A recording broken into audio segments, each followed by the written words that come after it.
So you made some configurations in the wrong update set, or worse still, in the wrong scope. In this video, I'm going to show you some easy ways in which you can change configuration records between update sets and a way of changing configuration records between application scopes.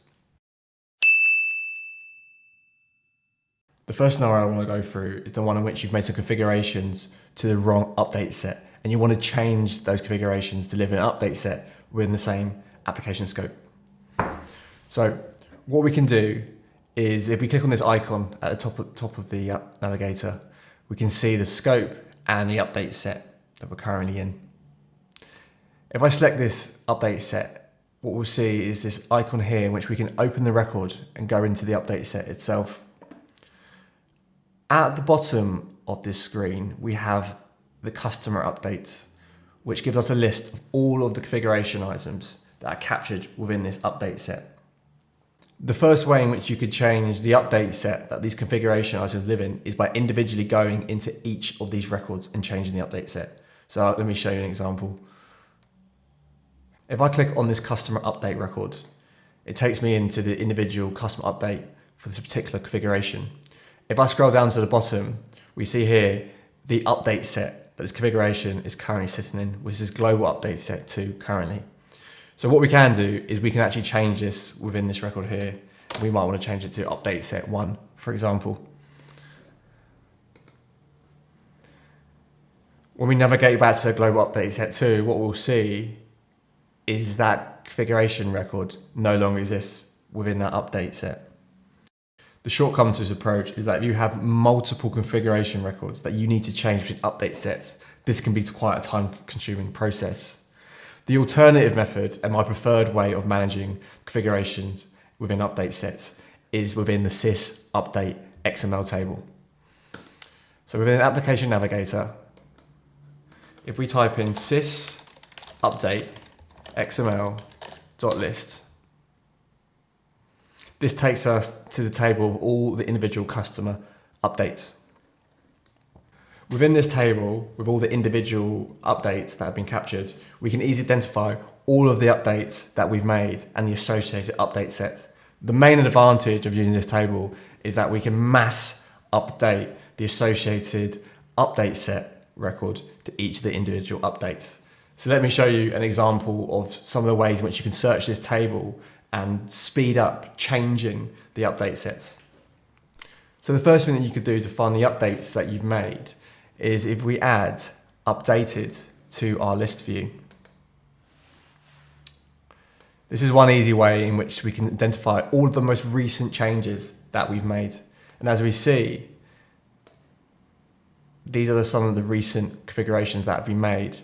And what we can see is the associated update set related to those. For our particular example, we're interested in this global update set 2, which contains updates within the wrong update set. And we want to move these from update set 2 to global update set 1. So one of the steps we can do is right click and show matching, which gives us all of the individual updates that fall underneath this update set. And this is the part where the real advantage of using this table comes in.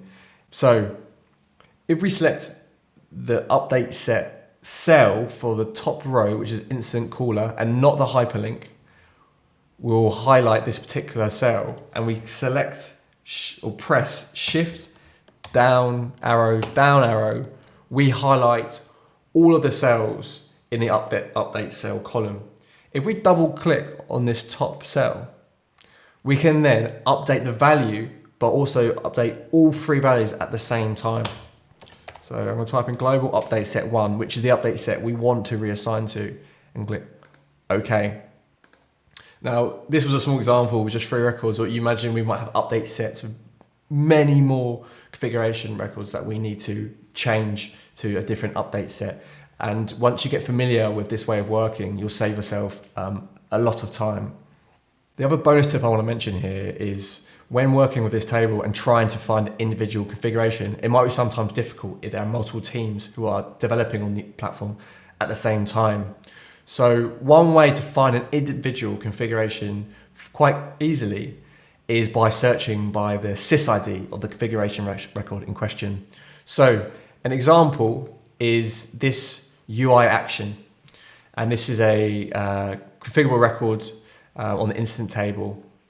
If we right click on the banner of the record and copy sysid, and we navigate back to this table, and I'm going to remove this filter, one of the ways in which we can search for it is in the name.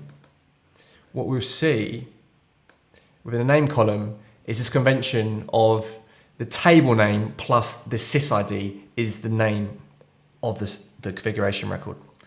So what I'm going to do is I'm going to use the star wildcard, and then I'm going to search by the sysid. And what this does is it brings back the individual record that we were interested in. So this is just a way to speed up searching for the individual configuration record, so then you can manage which update set it lives in. The other scenario, which is a bit more tricky to manage, is when you've made an update in the wrong application scope. So I'm going to walk through an example of a configuration that was made in the global scope that we'd like to move to a different application scope. In this example, it's going to be the human resources core scope. So if I go to our update set, our global update set 1, which now has 4 configurations within them, we have one called HR services, and this is the one that we configured by mistake within this global update set. What we'd like for it to be is within the human resources core application scope. And if I just show our list of update sets we have currently, this is the update set I would like to move it to, which is HRSD update set 1, which lives within the human resources core application scope. I'm just going to copy the name of this update set, and I'm going to show you, using the method that we just spoke about, why this doesn't work for us. So back to the sys update XML table that we spoke about earlier, I'm going to find our configuration record, which is this one here, and I'm going to attempt to update the update set. So I'm going to paste in this name and click save. However, we get this error message, cannot move update set to a set for a different scope. So one of the things with update sets and the individual update records underneath update sets is that they have to match in terms of that application scope. So we are unable to move this record to the update set we would like to. The alternative approach to managing this is to recreate the configuration record. So that's what I'm going to do. So I'm going to navigate back to the home page, and I'm going to change my scope to the human resources core scope, which contains the update set I want this configuration to live in. And just to confirm that the current update set is a HRSD update set 1, which is the update set we want. So I'm going to navigate back to this HR service, and I'm just going to refresh the page. And what you'll see is now the fields are grayed out because I'm no longer in the same application scope in which this record was configured in. So the message here being, this is in the global application, but human resources core is the current application.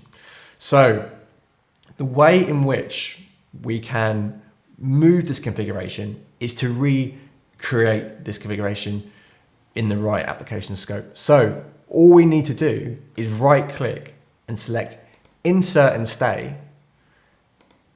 And for the HR service, I just need to give it a unique value.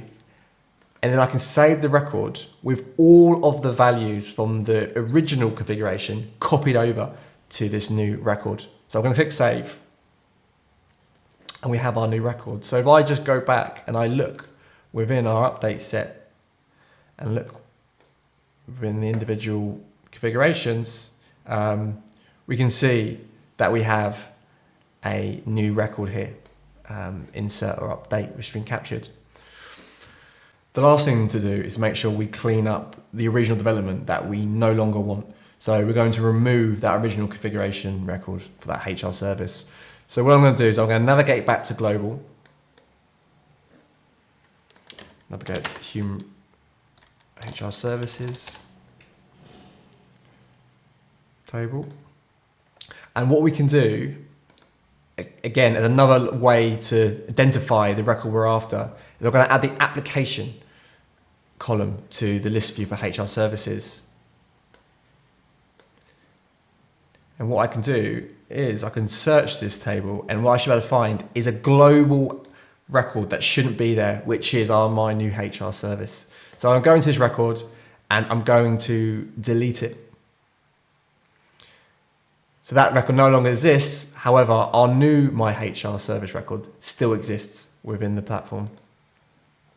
The last thing to do, if you want to be super neat and tidy, is if we go back into our update set, and we're going to this one here,